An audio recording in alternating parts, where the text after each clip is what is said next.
다 함께 사도신경으로 신앙 고백하심으로 수요 기도회를 시작하겠습니다.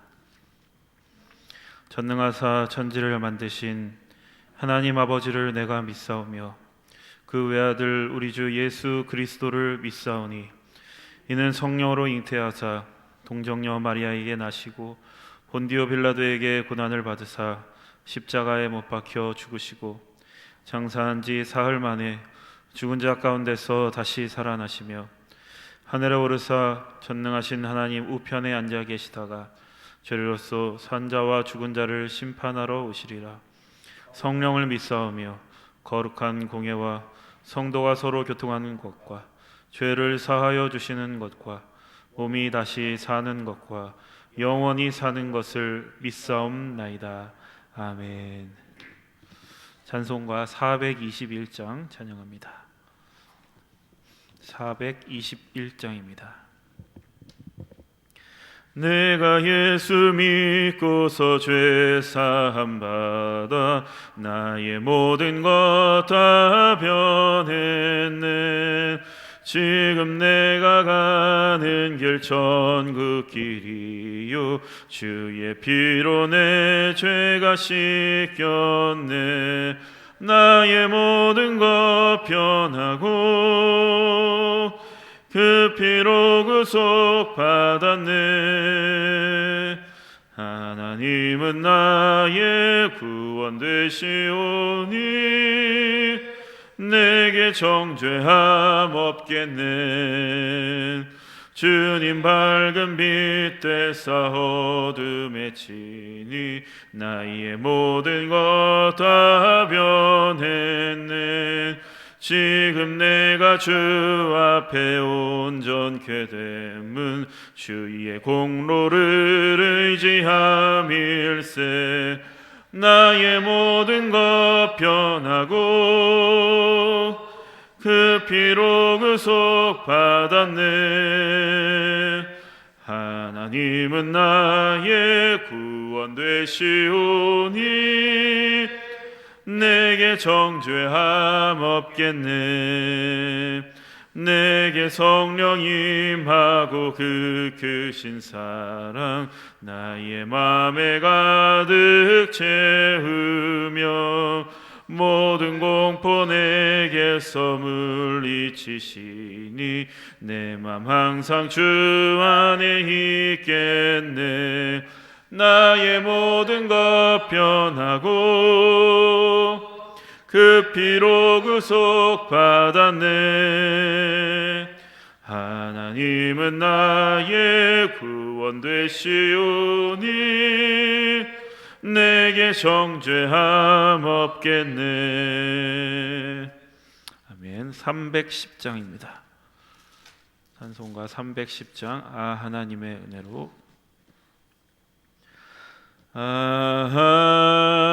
하나님의 은혜로 있을 데 없는 자 왜 구속하여 주는지 난 알 수 없도다.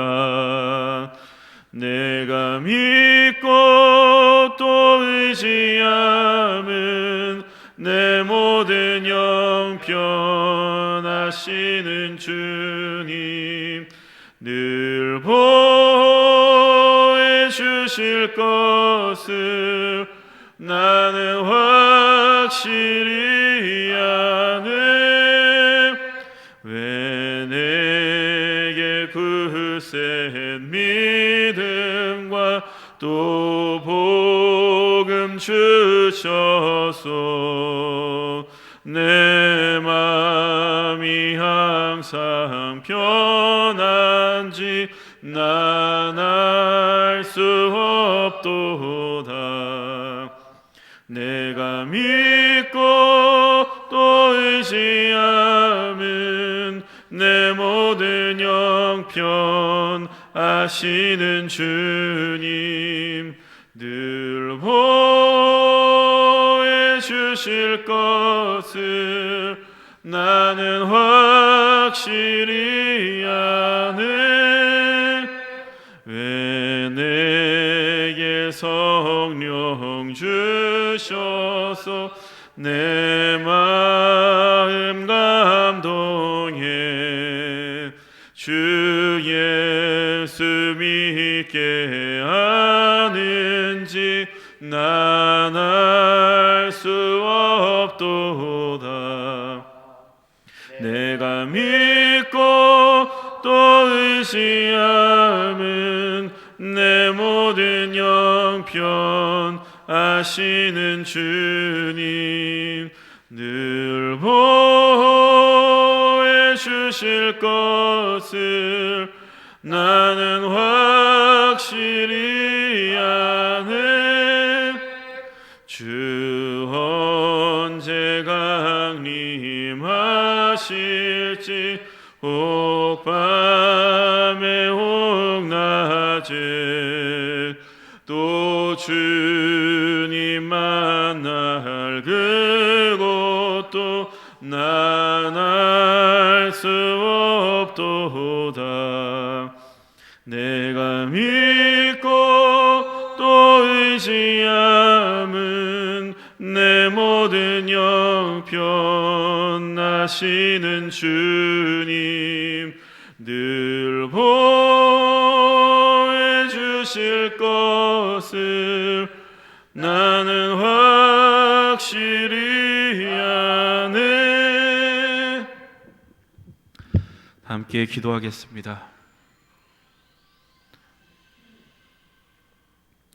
하나님 아버지, 지난 3일간도 주님의 은혜 가운데 지켜주시고 수요 기도회로 저희의 발걸음을 인도하여 주셔서 하나님을 만나고 말씀을 듣는 시간 허락하시니 감사합니다. 이 시간 주님 함께하여 주셔서 저의 마음 문을 열어주시고 닫혀있던 마음이 열리고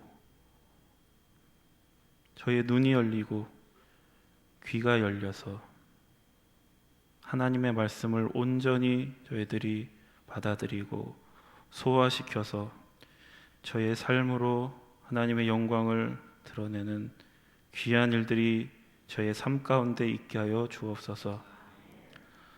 말씀을 전하시는 전재준 목사님과 함께하여 주시고 그 말씀이 우리를 살리는 말씀, 우리를 깨우는 말씀, 그런 말씀이 될 수 있도록 주님 함께하여 주옵소서. 모든 것을 주님께 맡기오며 예수님의 이름으로 기도드립니다. 아멘. 오늘 우리에게 주시는 하나님의 말씀 고린도 후서 10장 1절에서 11절까지의 말씀을 들으십시오. 이는 만군의 여호와 하나님의 말씀입니다. 너희를 대면하면 유순하고 떠나 있으면 너희에 대하여 담대한 나 바울은 이제 그리스도의 온유와 관용으로 친히 너희를 권하고 또한 우리를 육신에 따라 행하는 자로 여기는 자들에 대하여 내가 담대히 대하는 것 같이 너희와 함께 있을 때에 나로 하여금 이 담대한 태도로 대하지 않게 하기를 구하노라. 우리가 육신으로 행하나 육신에 따라 싸우지 아니하노니 우리의 싸우는 무기는 육신에 속한 것이 아니요 오직 어떠한 견고한 진도 무너뜨리는 하나님의 능력이라. 모든 이론을 무너뜨리며 하나님 아는 것을 대적하여 높아진 것을 다 무너뜨리고 모든 생각을 사로잡아 그리스도에게 복종하게 하니 너희의 복종이 온전하게 될 때에 모든 복종하지 않은 것을 벌하려고 준비하는 중에 있노라. 너희는 외모만 보는도다. 만일 사람이 자기가 그리스도에게 속한 줄을 믿을진대 자기가 그리스도에게 속한 것 같이 우리도 그러한 줄을 자기 속으로 다시 생각할 것이라. 주께서 주신 권세는 너희를 무너뜨리려고 하신 것이 아니요 세우려고 하신 것이니 내가 이에 대하여 지나치게 자랑하여도 부끄럽지 아니하리라. 이는 내가 편지들로 너희를 놀라게 하려는 것 같이 생각하지 않게 하려 함이라. 그들의 말이 그의 편지들은 무게가 있고 힘이 있으나 그가 몸으로 대할 때는 약하고 그 말도 시원하지 않다 하니 이런 사람은 우리가 떠나 있을 때에 편지들로 말하는 것과 함께 있을 때에 행하는 일이 같은 것임을 알지라. 아멘. 시간 전재전 목사님 나오셔서 말씀 전해 주시겠습니다. 오늘 말씀은 고린도후서 13번째 시간입니다. 우리가 오늘의 말씀으로도 영의 양식을 삼고 우리가 신앙의 성숙을 향해 나아가는 데 있어서 걸음이 되고, 또한 이 말씀이 저희들의 삶으로 이어지는 귀한 말씀 되기를 먼저 간절히 바랍니다. 오늘 고린도후서 10장 말씀인데요, 그동안 9장까지 어떤 말씀이었는지 다시 한번 간단하게 살펴보도록 하겠습니다. 고린도후서 1장의 말씀은 편지를 쓰면서 편지 인사말 가운데에서 사도 바울 자기 자신이 사도가 된 것은 자기의 뜻으로 된 것이 아니라 누구의 뜻으로? 하나님의 뜻으로 되었다라고 말씀을 드렸습니다. 그러면서 고린도 교회를 방문하기로 했지만 1년 동안 연기된 이유가 있었는데, 연기된 이유 2가지에 대해서 설명을 했습니다.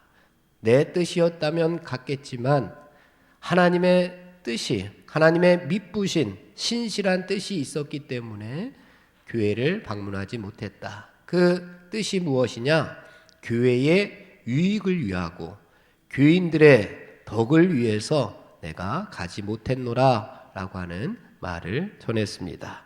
2장에서는 사도 바울이 하나님 앞에 늘 감사하면서 살아가고 있는데, 너희들도 하나님 앞에 감사하면서 살았으면 좋겠다. 내가 감사하고 있는 2가지 이유에 대해서 설명을 할 테니 그 하나님 앞에 감사하는 이유를 듣고 너희들 하나님 앞에 날마다 감사하면서 살면 좋겠다. 나는 세상 가운데서 날마다 이기노라 라고 고백하면서 감사한다 했습니다. 왜 내가 세상 가운데서 이기면서 살아가느냐? 예수님께서 분명하게 세상 가운데에서 이기셨기 때문에, 예수님께서 십자가로 세상을 이기셨기 때문에 나도 세상적으로 볼 때에는 실패한 것 같고, 세상적으로 볼 때에는 볼품없는 것 같고, 세상적으로 볼 때에는 연약한 것 같고 진 것 같은, 패배한 것 같지만 나도 예수님께서 걸어가신 그 십자가의 길에 동참하고 있으니 나도 분명히 승리할 줄로 믿고 하나님 앞에 감사한다 라고 했습니다. 또한 하나님께서 나를 그리스도의 향기로 삼아주시니 감사한다 라고 말씀했습니다. 우리가 지금까지 어떤 향기를 풍기면서 살아왔는가 라고 하는 고민을 했습니다. 우리가 지금까지 세상의 냄새를 풍기면서 살았는지, 아니면 내가 지금까지 그리스도의 향기, 예수님의 성품의 향기, 하늘나라의 향기를 풍기고 살았다면 우리들도 날마다 하나님 앞에 감사할 수 있다라고 하는 말씀을 드렸습니다. 3장의 말씀에서는 우리가 그리스도의 편지가 되자라고 했고, 4장의 말씀에서는 질그릇 같은 연약하기 그지없는 우리들이지만 우리 속에 보배이신 예수 그리스도를 품고 살아가자라고 말씀을 드렸습니다.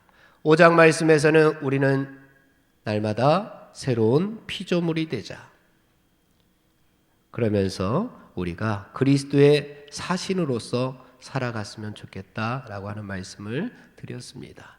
이 땅에서 살아가지만 우리는 그리스도의 사신입니다. 하늘나라 대사들입니다.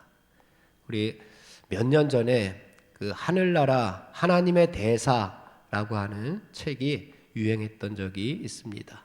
우리가 이 땅에서 살아가는 모든 모습들이 하나님께서 이 땅에 우리에게 사명을 주시어서 그 사명 따라 살아갈 때에 우리는 하나님의 대사가 될 수 있다라고 하는 겁니다.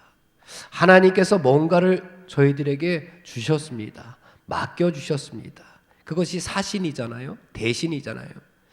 왕이 직접 가야 되는데 왕이 직접 가지 않고 사신을 대신 보냅니다.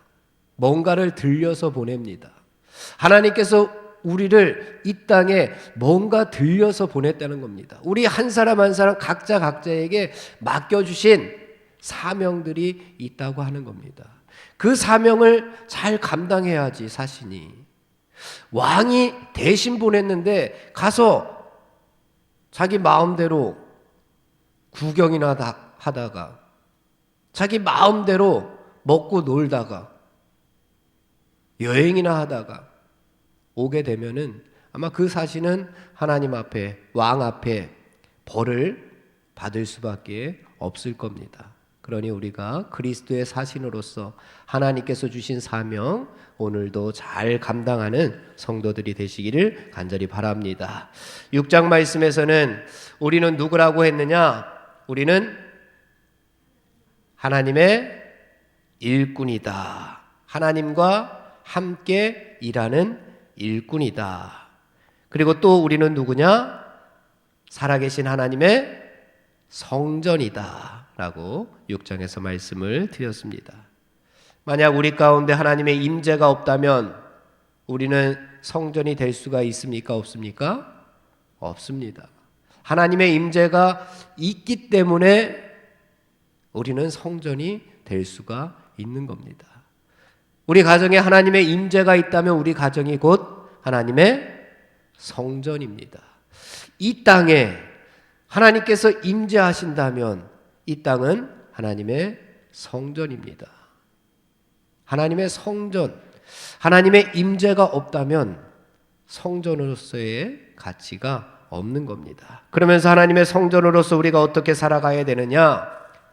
믿지 않는 자와 뭐를 매지 말라? 멍에를 함께 매지 말자. 누구와 함께 멍에를 매자? 예수님과 함께 멍에를 매자. 여러분들 예수님과 함께 멍에를 메고 가는 자들이죠? 예, 우리가 예수님과 함께 멍에를 메고 가는 성도들입니다. 그러면 예수님과 함께 멍에를 메었으면 예수님께서 이끄시는 대로 우리가 가야 할 거 아닙니까? 예수님께서 생각하시는 대로, 예수님께서 판단하시는 대로 우리들도 가야지만 함께 멍에를 맨 성도입니다. 예수님께서는 왼쪽으로 가시는데 우리는 오른쪽으로 간다라고 하면은 그것은 함께 멍에를 맨 성도의 모습이 결코 아닐 겁니다. 예수님과 함께 멍에를 메고 가는 성도들이 되자라고 하는 말씀을 드렸습니다. 7장 말씀에서는 근심에 관한 이야기였습니다. 어떤 근심이 있었죠? 하나님의 뜻대로 하는 근심. 반대로 세상 근심. 하나님의 뜻대로 하는 근심. 그리고 세상 근심이 있었습니다. 우리가 세상 근심 가운데 살아가지 말고 하나님의 뜻대로 하는 근심, 거룩한 근심이죠. 어떻게 하면 더 충성할 수 있을까? 어떻게 하면 내가 더 하나님께 영광 돌릴 수 있을까? 어떻게 하면 내가 예배자로 바로 설 수 있을까? 어떻게 하면 내가 하나님의 뜻을 이 땅에 이루어 가면서 살 수 있을까? 라고 하는 그 근심. 그 근심을 하니까 내가 제대로 살지 못했던 거예요. 그동안 제대로 살지 못했으니 회개하게 되고 회개를 통해서 구원에 이르게 하는 근심이 바로 하나님의 뜻대로 하는 근심이다라고 말씀을 드렸습니다. 그리고 8장, 9장의 말씀은 조금 다른 내용이라고 이야기를 했습니다. 그래서 고린도후서를 크게 세 부분으로 나누게 되면은 1장서부터 7장까지가 1부, 8장, 9장이 2부, 그 다음에 10장서부터 마지막 13장까지가 3부가 됩니다. 8장, 9장의 내용은 무슨 내용이었습니까? 연보에 관한 내용이었죠. 어디에 보낼? 예루살렘 교회에 보낼. 예루살렘 교회가 어려움에 빠져 있었습니다. 어떤 어려움이요? 심한 기근이 들었다 그랬잖아요. 기근이 들어서 사람이 죽어나가는 상황이었습니다. 그래서 바울이 전도 여행을 다니면서 지금 예루살렘 교회가 이런 어려움에 빠져 있으니 우리가 연보를 통해서 예루살렘 교회를 도와주자라고 하는 이야기를 계속 하고 다녔습니다. 그때 가장 선두에 섰던 교회가 고린도 교회였습니다. 그런데 고린도 교회가 처음에는 그렇게 열심을 내다가 1년 동안 막혀 있었습니다. 아마 거짓 사도들이 들어와서 바울이 계획했던 모든 것들을 뒤집은 것 같아요. 그래서 1년 동안 미뤄왔던 그 연보에 대해서 빨리 그 연보를 다시금 걷어서 예루살렘 교회를 도와주자라고 하는 것이 8장, 9장의 내용이었습니다. 오늘 말씀은 10장의 내용입니다. 오늘 본문은 고린도 교회 교인들이 바울을 거짓 사도들과 합해서 바울을 욕하고 있는 장면입니다. 바울을 비난하고 있는 장면이 나오게 되는데 우리 1절 말씀을 함께 봉독해 보겠습니다. 1절입니다. 시작. 너희를 대면하면 유순하고 떠나 있으면 너희에 대하여 담대한 나 바울은 이제 그리스도의 온유와 관용으로 친히 너희를 권하고. 사도 바울이 자기를 소개하면서 너희를 대면하면 유순하고 떠나 있으면 담대하다라고 하는 자기를 소개하면서 이런 말을 합니다. 이 말은 바울이 자기가 한 말이 아닙니다. 거짓 사도들과 교인들이 바울을 욕할 때에 했던 말을 지금 바울이 지금 인용하고 있는 겁니다. 한마디로 바울을 비겁하다고, 사람들 앞에서는 설설 기고 사람들이 없으면은 편지로 용기 있게 아주 강력하게 담대하게 편지를 쓰고 있다라고 하는 겁니다.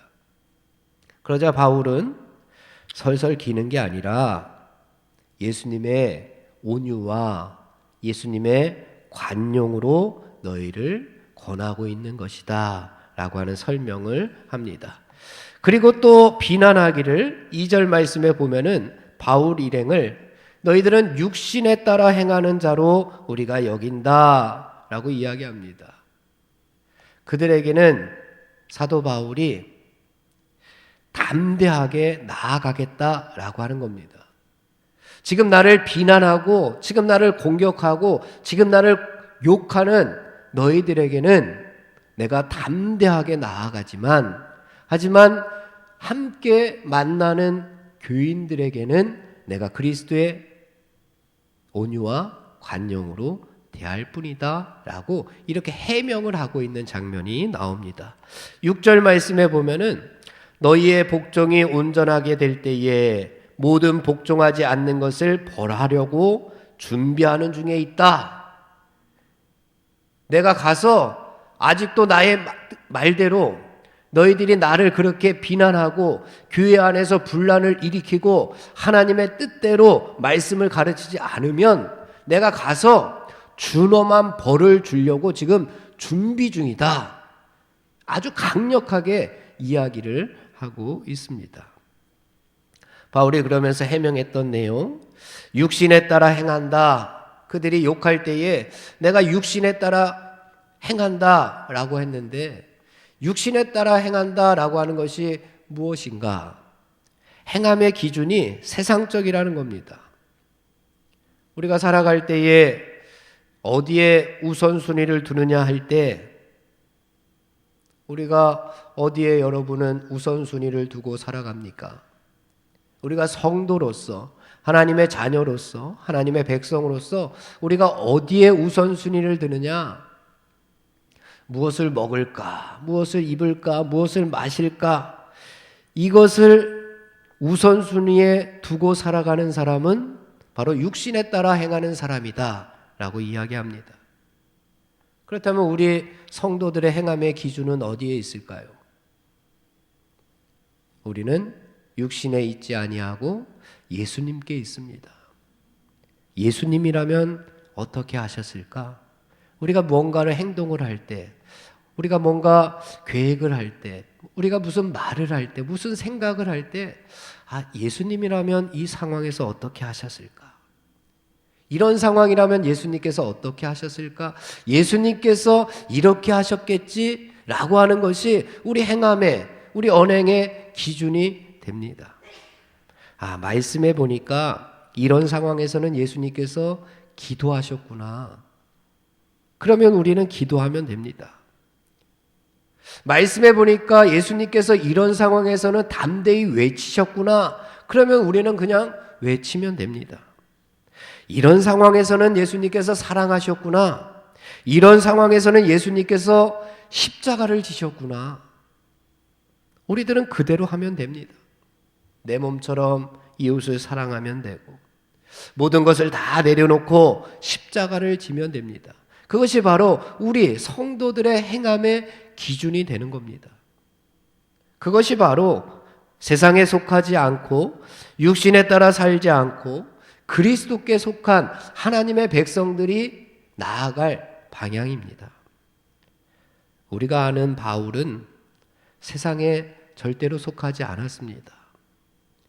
그리스도께 속한, 예수님께 속한 진실한 사도인을 우리가 잘 알고 있습니다. 그런데 왜 거짓 사도들이 바울을 이렇게 판단을 했을까요? 왜 거짓 사도들은 바울을 너는 세상에 속한 사람이다, 너는 그리스도께 속한 사람이 아니다 라고 이렇게 판단을 했을까? 그 이유가 무엇일까? 7절 말씀 우리 함께 봉독해 보겠습니다. 7절입니다. 다 같이. 너희는 외모만 보는도다. 만일 사람이 자기가 그리스도에게 속한 줄을 믿을진대 자기가 그리스도에게 속한 자 같이 우리도 그러한 줄을 자기 속으로 다시 생각할 것이라. 아멘. 그리스도에 속했다라고 하면서도 그렇게 살지 못하는 것이 문제입니다. 거짓 사도들도 말로는 그리스도께 속했다라고 이야기하면서 바울을 판단할 때에 외모만 보고 판단했다라고 이야기합니다. 너희는 외모만 보는도다. 바울을 외모로 보았던 내용이 10절에 나옵니다. 어떤 외모로 바울을 판단했느냐? 10절 말씀 다 같이 시작. 그들의 말이 그의 편지들은 무게가 있고 힘이 있으나 그가 몸으로 대할 때는 약하고 그 말도 시원하지 않다 하니. 거짓 사도들이 바울을 비난하는 내용입니다. 편지는 그럴듯한데 직접 얼굴을 맞대고 만나면 볼품없지 않느냐? 그러니 바울은 거짓 사도라는 겁니다. 아니, 바울이 전한 복음에 대해서 판단을 해야지. 바울이 살았던 삶의 모습을 보고 판단해야지. 거짓 사도들은 바울의 외모만 보고 너는 거짓 사도야 라고 이렇게 판단했다는 겁니다. 바울이 약골이라고 비난했습니다. 말하는 것도 시원치 않다고, 말도 제대로 잘 못한다라고 이렇게 조롱을 했습니다. 그리고 그의 외모를 가지고도 수군거렸습니다. 사실 바울은 외모적으로는 그다지 좋지 않았다고 전해집니다. 그 당시에 저희들처럼 핸드폰이 있으면 사진으로 딱 자기 얼굴을 찍어서 이제 푸사로 해놓고 자기 얼굴을 드러낼 텐데, 그 당시에는 사진기가 없는 시대였기 때문에 바울이 어떻게 생겼는지는 정확히는 알 수 없습니다. 초상화만 있더라도, 그려놨더라도 바울이 어떻게 생겼는지 알 수가 있을 텐데 초상화도 그린 적이 없기 때문에 바울이 어떻게 생겼는지는 정확히는 알 수 없지만, 하지만 기록으로 전해지는 책을 보면은 이제 책에 바울이 어떻게 생겼는지에 대해서 쓴 책이 있습니다. 거기에 보면은 바울은 작달만한 키에, 키가 크지 않았던 것 같습니다. 작은 키에 또 머리도 숱이 없어서 대머리였다 그럽니다. 한번 상상을 해보십시오. 작은 키에 대머리였고 일자로 맞붙은 눈썹이 이렇게 반달 모양으로 예뻐야 되는데 일자 눈썹이었고 코도 매부리 코에, 코도 오똑선 코가 아니라 매부리 코에, 그다음에 걸음걸이도 O자형, 그러니까 오리걸음으로 안쪽 안짱다리였다라고 하는 그런 기록이 남아져 있습니다. 그러니까 외모로 볼 때에는 그리 좋지는 않았습니다. 외모만 보고 판단하기를 좋아하는 사람들에게는 사도 바울의 하는 말도 신뢰하지를 못했던 겁니다. 근데 사도라는 것이 사람의 외모와 무슨 상관이 있습니까? 복음이 외모와 무슨 상관이 있습니까? 그런데도 이러한 이유 때문에 지금 사도 바울은 공격을 당하고 있는 겁니다. 겉으로 그렇게 생겼다고 지금 거짓 사도들이 공격을 하고 또 고린도 교회 교인들이 거기에 합세를 해서 바울이 거짓 사도다라고 이렇게 공격을 하고 있으니 바울의 입장에서는, 그것을 듣는 바울의 입장에서는 얼마나 속이 상하겠습니까? 얼마나 안타깝겠습니까? 그래서 이렇게 장문의 편지를 보내면서 그렇지 않다. 사도라는 것은, 그러면서 고린도후서는 계속해서 사도직에 대해서 변호하고 있는, 해명하고 있는 그런 내용이 나오고 있는 겁니다.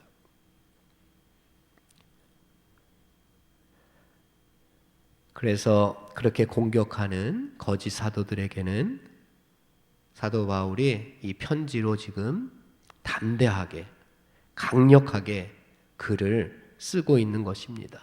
너희들이 내가 갈 때에도 그렇게 하면은 내가 처벌하려고, 벌하려고 지금 준비 중에 있다라고 하는 글까지 쓰고 있습니다. 바울을 공격하는 거짓 사도들은 외모만을 보고 판단하기를 좋아했고, 그래서 그들이 싸우는 무기는 육신에 속한 것이었습니다. 그것이 무엇이었습니까? 거짓 사도들이 가지고 있었던 그런 육신적인 것은 바로 바울에게는 없는 추천서가 그들에게 있었습니다. 사람이 써준 추천서를 들고서 우리가 진짜 사도다. 바울은 추천서도 없지 않느냐. 그리고 거짓 사도들에게는 사람들을 현혹시킬 수 있는, 사람들의 마음을 휘잡을 수 있는 달병가, 웅병가였습니다. 아주 말재주가 좋았습니다. 세상적으로 볼 때는 대단한 것 같지만, 그러나 하나님의 사람 바울에게 있어서는 그러한 것들이 배설물로밖에 여겨지지 않았던 것들입니다. 그러니 우리가 지금 생각하기에 바울이 얼마나 대단한 하나님의 사람입니까? 세상적으로 대단한 것 같았던 것들은 사도 바울이 배설물로 여기고 다 버려버리고 오직 복음만을 위해서, 오직 하나님의 뜻을 이 땅에 이루기 위해서, 오직 하나님께서 주신 사명을 이 땅에 이루기 위해서 헌신했던 하나님의 사람 사도 바울, 얼마나 대단해 보입니까? 다윗과 골리앗이 싸우기 전에 다윗이 먼저 사울 왕에게 찾아가서 이렇게 이야기합니다. 제가 나가서 골리앗과 한번 싸워보겠습니다. 그랬더니 사울 왕이 자기가 입고 있던 군복을 벗어서 다윗에게 입혀줍니다. 너 나가서 저 골리앗과 싸우려면은 이런 것 좀 갖고 있어야 돼. 그래서 왕이 입고 있던 군복을 벗겨서 다윗에게 입혀주고, 그다음에 자기가 쓰고 있던 투구도 씌워주고, 갑옷도 입혀주고, 칼도 손에 쥐어줍니다. 그런데 다윗이 어떻게 합니까? 시험적으로 이렇게 걸어보다가 익숙하지 않으니까, 자기가 입던 옷도 아니고 자기가 쓰던 칼도 아니고 익숙하지 않으니까, 몸에 맞지 않으니까 성경에 보면은 곧 벗고, 다 벗었습니다. 그리고 그동안 목동 일들을 할 때에, 양을 칠 때에 하나님께서 사자와 곰의 발톱에서 건져내실 때 사용했던 막대기와 물매와 물맷돌 5개를 가지고 싸우러 나갑니다. 세상적으로 볼 때는 말도 안 되는 얘기입니다. 더 좋은 무기를 가지고 나가도 이길까 말까 하는 싸움인데, 고작 막대기와 물맷돌만 가지고 나아간다라고 하는 것은 어처구니 없는 얘기입니다. 그러나 다윗이 골리앗과 싸워서 이겼습니까? 졌습니까? 이겼습니다. 다윗에게는 그냥 막대기가 아니었습니다. 다윗에게는 그냥 물맷돌이 아니었기 때문에 가능했습니다. 그동안 하나님께서 지켜주셨던 것들이었기 때문에 이길 수가 있었던 겁니다. 그동안 하나님께서 승리케 하셨던 것들이었기 때문에 가능했던 겁니다. 그동안 믿음의 선조들이 기도하면서 이겼기 때문에 우리가 기도하는 겁니다. 그동안 믿음의 선조들이 예배드리면서 믿음의 성숙을 위해서 나아갔기 때문에 우리들도 예배드리는 것이고, 믿음의 선조들, 그들이 찬양하면서 사탄의 괴계를 이겨냈기 때문에 우리들도 승리할 수 있는 겁니다. 그 싸움의 장면에서 사무엘상에 보면은 이런 말씀이 나옵니다. 다윗이 했던 고백인데, 여호와께서 나를 사자의 발톱과 곰의 발톱에서 건져내셨은즉 나를 이 블레셋 사람의 손에서도 건져내시리라. 하나님께서 나를 그동안 야수의 발톱에서 건져내실 때에 사용했던 그것들이었기 때문에 다윗이 승리할 수 있었다고 고백하는 겁니다. 사랑하는 성도 여러분, 우리가 하나님의 백성으로서 하나님의 방법으로 이겨야 그것이 바로 진정한 승리인 줄로 믿습니다. 하나님의 방법으로 이기지 않고 우리가 세상적인 방법으로도 이길 때가 있습니다.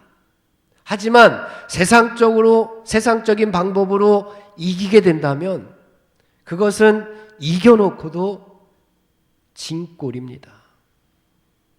영적으로 판단할 때에는 이긴 것 같지만 그것은 진 것이나 마찬가지입니다.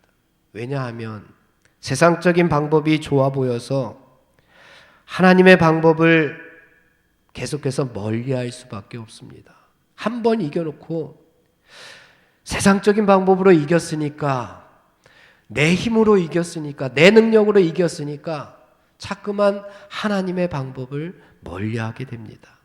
하나님의 방법을 멀리하게 되면은 어떻게 되느냐?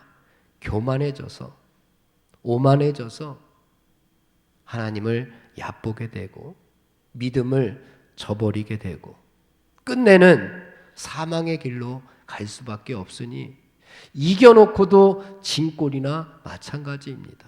그러니 우리가 세상적인 방법으로 영적인 싸움에서 이기고 좋아하면 절대로 안 됩니다. 하나님의 방법으로 세상을 이겨 나가야 됩니다.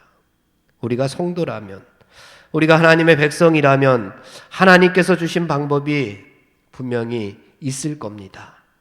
그것이 무엇이냐 하면 오늘 말씀에서는 하나님의 능력이다라고 4절에서 말씀하고 있습니다. 내 능력이 아니고 세상의 능력이 아니라 하나님의 능력입니다. 우리 4절 말씀을 함께 봉독해 보겠습니다. 4절 다 같이 시작. 우리의 싸우는 무기는 육신에 속한 것이 아니요 오직 어떤 견고한 진도 무너뜨리는 하나님의 능력이라. 모든 이론을 무너뜨리며. 아멘. 우리들이 싸울 것은 혈기 아니요, 우리들이 싸울 것은 육체 아니요, 마귀 권세에 맞서 싸워 깨쳐버리고 죽을 영혼 살릴 것일세. 우리 그런 찬송이 있습니다. 350장입니다. 찬송가 350장. 우리들이 싸울 것은 혈기 아니요, 우리들이 싸울 것은 육체 아니요. 350장 다 함께 찬송하겠습니다. 우리들이 싸울 것은 혈기 아니요, 우리들이 싸울 것은 육체 아니요, 마귀 권세 맞서 싸워 깨쳐버리고 죽을 영혼 살릴 것일세. 한마음으로 힘써 나가세, 한마음으로 힘써 싸우세. 악한 마귀 군사들과 힘써 싸워서 승전고를 이기까지. 우리들이 입은 갑옷새가 아니요, 우리들이 가진 검은 강철 아니요, 하나님께 받아가진 평화의 복은 거룩하신 말씀이로다. 한마음으로 힘써 나가세, 한마음으로 힘써 싸우세. 악한 마귀 군사들과 힘써 싸워서 승전고를 이기까지. 악한 마귀 제 아무리 강할지라도 우리들의 대장 예수 앞서가시니 주저 말고 용감하게 힘써 싸우세. 최후 승리 얻을 때까지. 한마음으로 힘써 나가세, 한마음으로 힘써 싸우세. 악한 마귀 군사들과 힘써 싸워서 승전고를 이기까지.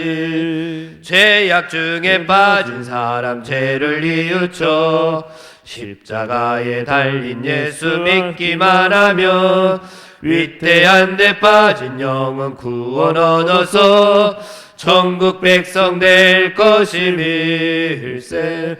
한마음으로 힘써 나가세, 한마음으로 힘써 싸우세. 악한 마귀 군사들과 힘써 싸워서 승전고를 이기까지. 아멘. 우리들이 싸울 것은 혈과 육이 아닙니다. 우리는 영적인 전쟁 가운데 있습니다. 성과 악의 전쟁입니다. 진리와 거짓과의 전쟁입니다. 빛과 어둠의 전쟁이고, 정의와 불의의 전쟁이고, 생명과 사망의 전쟁이고, 믿음과 불신의 전쟁이고, 천국과 지옥의 전쟁입니다. 그래서 전쟁에서 이기느냐 지느냐, 우리가 영적인 전쟁에서 이기느냐 지느냐에 따라서 이기는 자에게는 믿음과 정의와 천국과 생명을 주시지만, 영적인 전쟁에서 지는 자들에게는, 패배하는 자들에게는 그 반대밖에 없습니다. 이런 영적인 전쟁을 하는 우리가 군사들인데, 영적인 전쟁을 하는 군사들에게 분명히 필요한 것이 있습니다. 싸우는 무기입니다. 그런데 영적인 전쟁을 하는 데 있어서 진짜 칼을 가지고 나아가는 사람들, 진짜 총을 가지고 나아가는 사람들, 진짜 세상적인 방법으로 나아가는 사람들이 바보가 아니겠습니까? 영적인 전쟁을 하는데, 그런데도 육신에 따라 싸우러 나가는 사람들이 있는 것이 문제입니다. 그들이 누굽니까? 오늘 말씀에 나오는 거짓 사도들입니다. 영적인 전쟁을 하고 있는데 추천서 한 장 들고 말솜씨 가지고 세상적인 힘과 권력을 가지고 제압하고자 하는 그런 모습이 바로 영적인 싸움을 하는데 진짜 칼을 가지고 나아가는 바보들입니다. 하나님께서 기도하라고 하는데, 하나님께서 말씀에 순종하라고 하는데, 하나님께서 십자가를 지라고 하는데 자기 뜻대로 다 해보고 세상적인 방법 다 동원해서 해보는 사람들이 바로 진짜 칼을 가지고 영적인 싸움을 하겠다고 나아가는 바보들 아닙니까? 영적인 전쟁에서 육체에 속한 세상적인 무기들은 무용지물입니다. 아무런 쓸모가 없습니다. 그래서 바울이 그런 것들을 다 배설물로 여기고 버려버린 겁니다.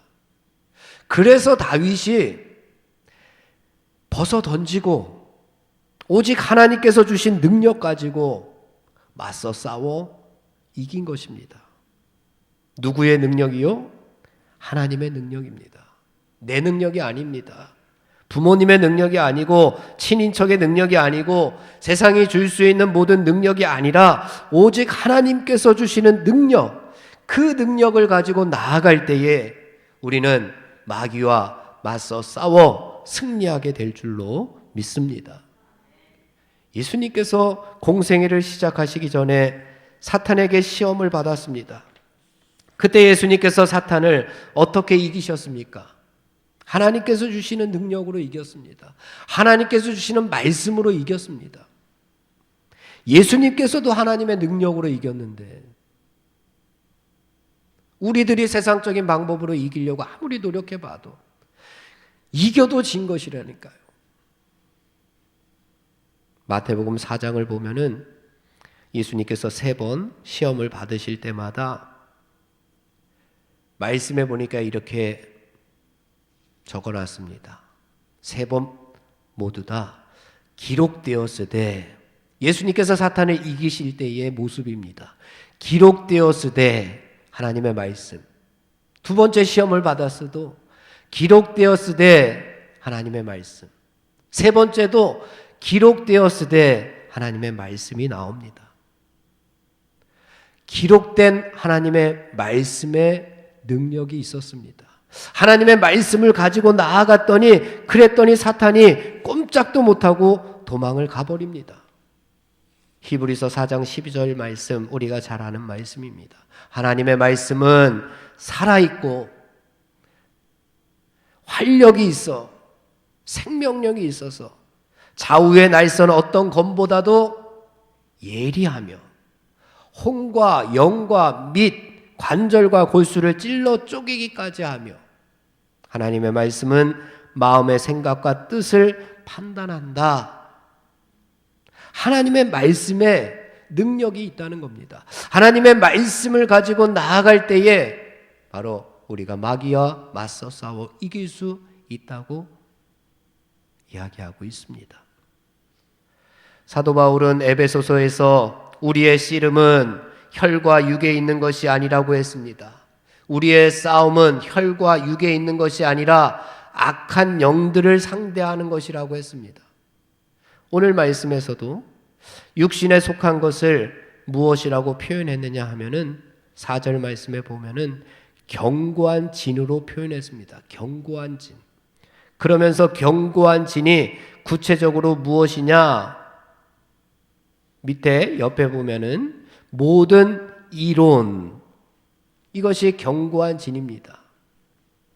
그리고 하나님을 아는 것을 대적하여 높아진 것, 그리고 모든 생각, 그것들이 견고한 진인데 이것들을 무너뜨리지 않으면 우리의 영적인 전쟁은 결코 쉽지 않은 싸움이 될 것이라고 말하고 있습니다.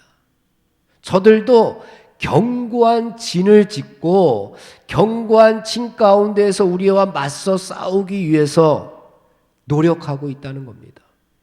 육신에 속한 것들도 그래서 절대로 무시할 수가 없습니다. 그래서 견고한 진이라고 표현한 겁니다. 사탄의 유혹을 이기기가 쉽던가요? 쉽지 않잖아요. 세상의 악한 풍조를 이기기가 쉽지 않습니다. 개인의 정욕을 누르고 이기기가 쉽지 않잖아요. 왜냐하면 공중의 권세 잡은 자, 흑암의 권세 잡은 자가 우는 사자와 같이 두루 다니면서 삼킬 자를 찾고 있기 때문에 그렇습니다. 우리가 믿음이 강해지면 강해질수록, 우리가 기도를 하면 할수록, 우리가 말씀에 순종하면 순종할수록 그들도 견고한 진을 짓고 우는 사자와 같이 우리를 넘어뜨리기 위해서, 우리를 무너뜨리기 위해서, 우리들도 무너뜨리기 위해서 노력하지만 저들도 무너뜨리기 위해서 얼마나 노력을 하는지 모릅니다.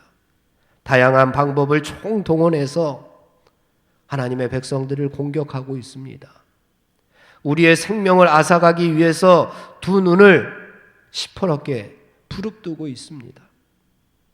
이 공격에 예수님의 제자였던 가룟 유다도 무너지지 않았습니까? 오늘 고린도 교인들도 바울을 비방하고 바울을 대적하는 그런 지경에까지 이르렀습니다. 뿐만 아니라 지금도 수많은 성도들이 신앙을 버리고 멸망의 길로 가고 있지 않습니까? 만만히 볼 세력이 절대로 아닙니다. 그래서 늘 말씀은 우리가 영적으로 깨어 있어야 된다. 영적으로 자고 있으면 그 틈을 노려서 공격해 들어온다는 겁니다. 그래서 영적으로 깨어 있으라 이야기하는 겁니다. 깨어 있으면서 하나님의 전신갑주를 입고 무장하지 않으면 도리어 우리가 무너질 수밖에 없다. 에베소서 4장 27절에 보면은 마귀로 틈을 타지 못하게 하라. 마귀에게 틈을 주지 말라라고 하는 말씀이 나옵니다. 틈을 주면 안 됩니다. 자그마한 틈도 주면 안 됩니다. 큰 댐이 작은 틈새 때문에 와르르 무너지지 않습니까? 그래서 성도들은 하나님의 전신갑주를 입고 작은 틈도 주지 말고 영적인 싸움에서 이겨내야 할 줄로 믿습니다. 예수님께서 사탄의 유혹에 넘어갔던 적이 있습니까? 없습니까? 없습니다. 예수님께서 세상의 악한 풍조에 휩쓸렸던 적이 있습니까? 없습니까? 없습니다.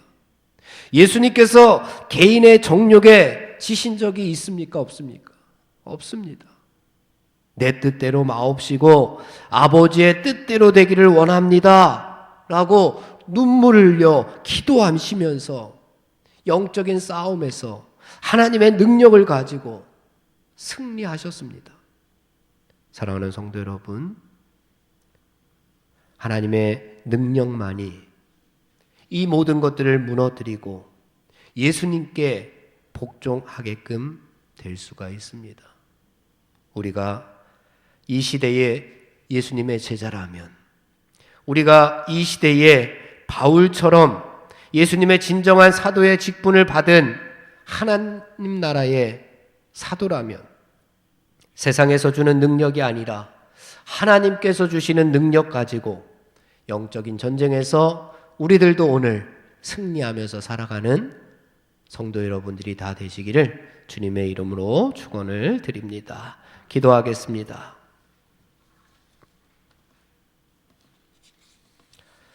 외모를 보시지 않으시고 우리의 중심을 보시는 하나님 아버지, 우리의 중심에 하나님의 능력이 충만하기를 원합니다. 하나님의 능력으로 육신에 속한 것들을 이겨 자랑거리로 삼는 하늘나라 백성들이 다 되게 하여 주시옵소서. 예수님처럼 바울처럼 우리들도 사탄의 유혹을 이기게 하시고 세상의 악한 풍조를 이기게 하시고 개인의 정욕을 하나님의 능력으로 다 이기게 하여 주시옵소서. 그러기 위하여 영적으로 늘 깨어있고 하나님의 전신갑주를 입어 작은 틈도 주지 않는 하늘나라 군사들이 되게 하여 주시옵소서. 우리보다 먼저 십자가로 세상을 이겨주신 우리 주 예수 그리스도의 이름으로 기도하옵나이다. 아멘. 함께 결단하면서 우리 원하고 바라고 기도합니다. 이 복음성가 함께 찬양하겠습니다.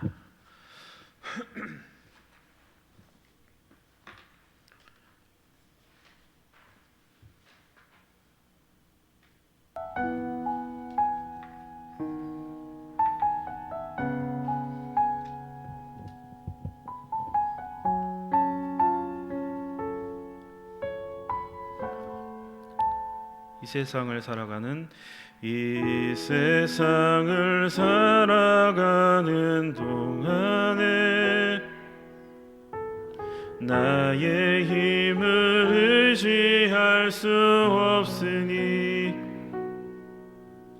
기도하고 낙심하지 말 것을 주께서 참 소망이 되심이라. 하나님의 꿈이 나의 비전이 되고 예수님의 성품이 나의 인격이 되고 성령님의 권능이 나의 능력이 되길 원하고 바라고 기도합니다. 이 세상을 살아가는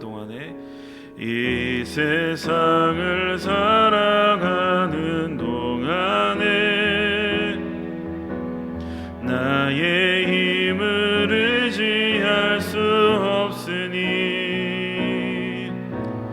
기도하고 낙심하지 말 것은 주께서 참 소망이 되심이라.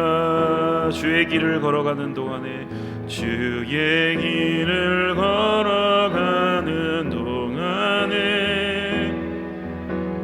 세상에 곧 의지할 수 없으니 감사하고 낙심하지 말 것은 주께서 참 기쁨이 되심이라. 하나님의 꿈이 나의 비전이 되고 예수님의 성품이 나의 인격이 되고 성령님의 권능이 나의 능력이 되길 원하고 바라고 기도합니다. 하나님의 꿈이 나의 비전이 되고 예수님의 성품이 나의 인격이 되고 성령님의 권능이 나의 능력이 되길 원하고 바라고 기도합니다. 하나님의 꿈이 나의 비전이 되고 예수님의 성품이 나의 인격이 되고 성령님의 권능이 나의 능력이 되길 원하고 바라고 기도합니다. 우리 다 함께 합심해서 잠깐 기도하겠습니다. 우리 내일 음악은 계속 틀어주세요. 우리 내일 수능 시험이 있는 날입니다. 우리 교회에서도 우리 손상권 권사님 딸 지민이와 또 오승남 집사님 아들 현도, 또 우리 황윤자 권사님 손자 민주가 함께 또 수능을 보게 됩니다. 하나님, 이들의 발걸음 가운데 하나님 동행해 주시어서 떨리는 마음을 하나님 위로하여 주시고 붙잡아 주시어서 그동안 공부했던 것들 마음껏 잘 치르고 나올 수 있도록 하나님께서 동행하여 주시옵소서. 또한 합심해서 하나님 앞에 기도할 때에 지금 수술받고 우리 병원에 입원해 계신 우리 서정성 권사님을 위해서도 함께 우리 합심해서 기도하기를 원합니다. 우리 주여 한번 부르고 우리 1분 동안 통성으로 하나님 앞에 기도하겠습니다. 주여 하나님 아버지 감사합니다. 저희들을 이 땅 위에서 하나님의 백성으로 삼아주시고 하나님의 뜻 가운데 살아갈 수 있도록 인도하여 주신 하나님의 은혜를 감사드립니다. 이제 하나님 앞에 기도할 때에 내일 수능고사를 치르는 우리 학생들을 위해서 하나님 기도합니다. 저들의 발걸음이 하나님 떨리고 두려운 마음 가운데 움직여질 텐데 하나님께서 동행하여 주실 때에 담대한 마음으로 나아가기를 원합니다. 하나님을 믿고 나아갈 때에 저들이 하나님 앞에 기도함으로 말미암아서 떨리는 마음이 하나님 즐겁고 행복한 마음이 될 수 있도록 인도하여 주시옵소서. 하나님, 저들의 시험장에 하나님께서 동행하여 주시옵기를 원합니다. 저들의 아버지의 마음을 하나님 편하게 하여 주시고 저들의 눈을 열어주시고 그동안 공부했던 것들이 잘 생각날 수 있도록 하나님께서 함께하여 주시옵소서. 이 시험을 통하여 저들의 꿈이 아버지 하나님의 꿈과 일치되게 하시고 아버지 하나님의 꿈을 이룰 수 있는 귀한 하늘나라 백성들로 하나님께서 이끌어 주시옵소서. 특별히 하나님 기억하여 주시옵기는 우리 서정성 권사님 육신을 하나님께서 어루만져 주시옵기를 원합니다. 수술하시고 하나님 또 회복 중에 있는데 하나님 잘 회복하여서 다시금 하나님 앞에 영광 돌리기에 부족하지 않은 아버지 하나님 더 그 육신이 하나님 강건한 모습으로 하나님 앞에 충성을 다할 수 있도록 붙잡아 주시옵소서. 예수 그리스도의 피 묻은 손으로 안수한 살하여 주시어서 아버지 예수 하나님 우리 서정성 권사님을 하나님 붙잡아 주시고 그 육신을 하나님께서 치유하여 주시옵소서. 여호와 사파의 손길로서 함께하여 주실 줄 간절히 빌고 원하며 예수님의 이름으로 기도하옵나이다. 아멘. 하늘에 계신 우리 아버지여, 이름이 거룩히 여김을 받으시오며 나라의 임하옵시며 뜻이 하늘에서 이룬 것 같이 땅에서도 이루어지이다. 오늘날 우리에게 일용할 양식을 주옵시고 우리가 우리에게 죄 지은 자를 사하여 준 것 같이 우리 죄를 사하여 주옵시고 우리를 시험에 들게 하지 마옵시며 다만 악에서 구하옵소서. 대개 나라와 권세와 영광이 아버지께 영원히 있사옵나이다. 아멘. 우리 옆에 분들과 평화 인사 나누겠습니다. 주님의 평화